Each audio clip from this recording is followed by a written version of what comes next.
IHSG gagal mempertahankan rekor yang dicetak pada Jumat pekan lalu. IHSG melemah signifikan setelah mencetak rekor intraday siang tadi.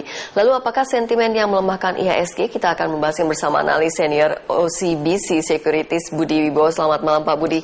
Pak Budi, di awal pekan IHSG melemah 48 poin. Apakah karena ini aksi ambil untung atau ada sentimen lain? Murni aksi ambil untung sebenarnya. Murni aksi ambil untung. Tetapi memang dibungkus dengan situasi yang kita pantau dari tadi pagi ya, bagaimana sentimen Polri dan KPK. Hanya dibungkus itu aja. Tetapi kalau kita lihat regional sebenarnya bagus. Jadi IHSG sendiri sudah all time high 4 kali, dan yang terakhir Jumat 5380 all time high. Sedikit lagi tinggal 5400 ya. Jadi memang aksi hari ini sebenarnya dibungkus situasi Polri, KPK. Jadi Polri dan KPK itu mempengaruhi begitu ya. Betul. Posisi IHSG, level IHSG begitu. Ya. Oke, padahal tadi pagi sempat meraih rekor intraday menurut Anda? Ya. Nah, memang sentimen pengadilan ini cukup membuat perkembangan IHSG ya. Jadi memang di satu sisi tebak-tebakan akan ditolak atau diterima, dan itu membuat pada awal mungkin berpikir ketika Pak Hakim membacakan, kita lihat ada sebentar arah mungkin wah ini mungkin bisa ditolak gitu atau diterima. Nah, itu yang membuat sempat positif dan negatif. Oke, jadi untuk besok saham-saham yang layak beli ini apa saja? Apakah benar ada 5 Pak Budi? Ya. Untuk besok itu ada Link, kemudian ada Adikarya, kemudian ada Telkom, kemudian ada Aces, dan terakhir ICBP. Oke, bisa dibahas satu-satu? Ini alasannya apa? Satu, pertama kita Link ya, kita lihat pernah mencapai harga sekitar 7 ribuan. Nah, saat ini harganya 4 ribuan. Jelas dengan prospek bisnis jangka panjang yang sangat menjanjikan, saya sangat yakin bahwa harga sekarang ini masih sangat murah. Itu satu untuk Link. Untuk Adikarya, kita tahu bagaimana monorel, proyek monorel. Mereka menargetkan akan ada 10,2 triliun untuk tahun 2015 ini.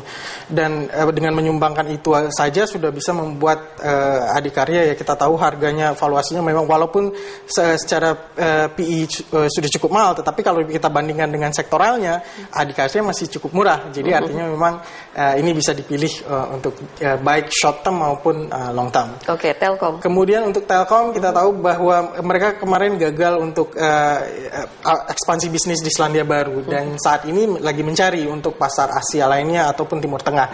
Jadi artinya kalau kita melihat mereka punya dana untuk ekspansi bisnis yang lebih agresif. Jadi apalagi harga Telkom udah all time high, saya yakin ke depan juga masih akan sangat bagus ya.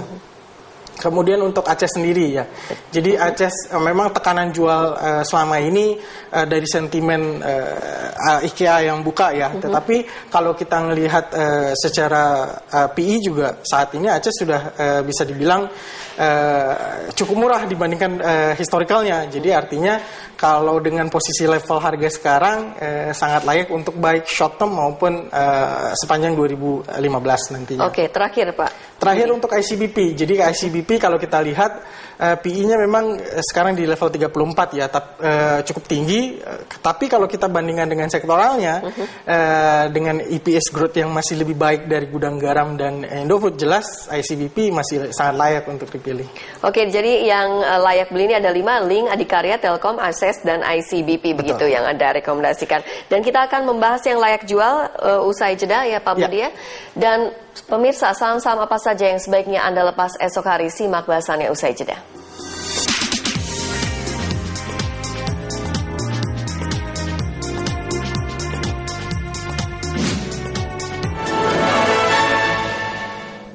Suara Pembaruan, Today's Edition.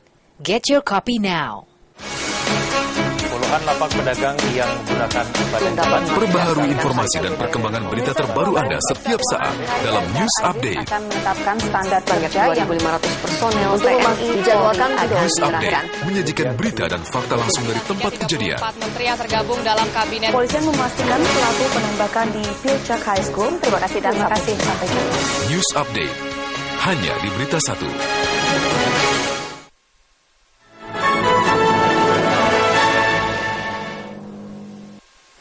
Saham-saham apa saja yang layak Anda jual pekan depan? Sebelum membahasnya, simak informasi sejumlah emiten berikut ini. PT Bank Negara Indonesia (TBK) akan membagikan dividen tahun buku 2014 setidaknya 20 hingga 25% dari total laba yang diperoleh. Perseroan perlu menambah modal untuk kepentingan ekspansi dengan menahan dividen.